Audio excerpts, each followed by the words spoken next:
Today we're here in Atoka, Oklahoma. It's in southeastern Oklahoma. It's a sleepy little town with a rich history. An interesting thing happened back here in the 1940s and 50s. A young man named Kirk found himself living alone and working and going to school. And we're here to walk the streets and to see the scenes of some of those days, even though it's many years later.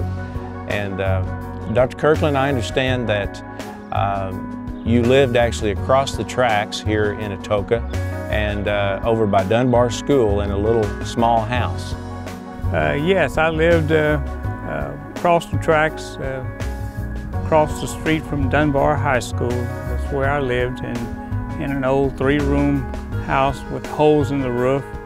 And when it would rain, it would sometime rain in on me, and I would leave the house and walk down the dusty road until I get to an area there, and I'd cross over and get over on the tracks.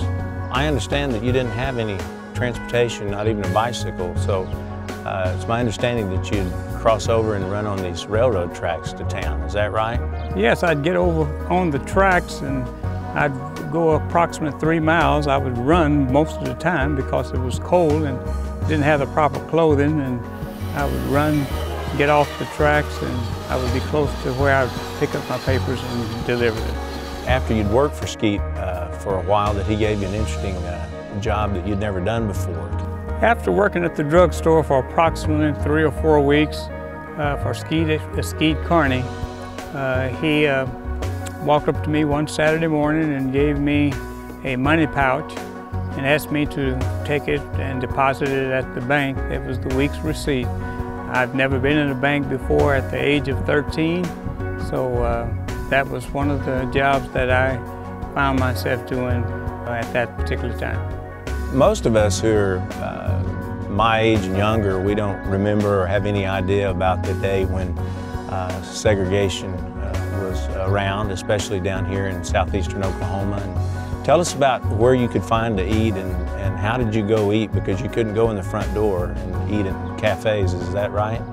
Because of segregation, and I could not go in the front door at the stores and places to eat, I'd have to walk down the alley and go in the back door at Johnny's, and that's where I would get my bowl of chili and my pop, and that was where I got my lunch.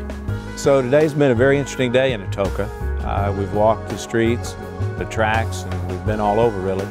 We've seen the scenes and the sights and the sounds of southeastern Oklahoma, where Kirk grew up many years ago. Left here and went off to do some amazing things and inspire a lot of students. That's what I tried to capture in the book that's been written, A Rainbow in the Dark. And it's just been a pleasure to be here with Dr. Kirkland today, and I hope this gives a better light on his life and his times here in Atoka.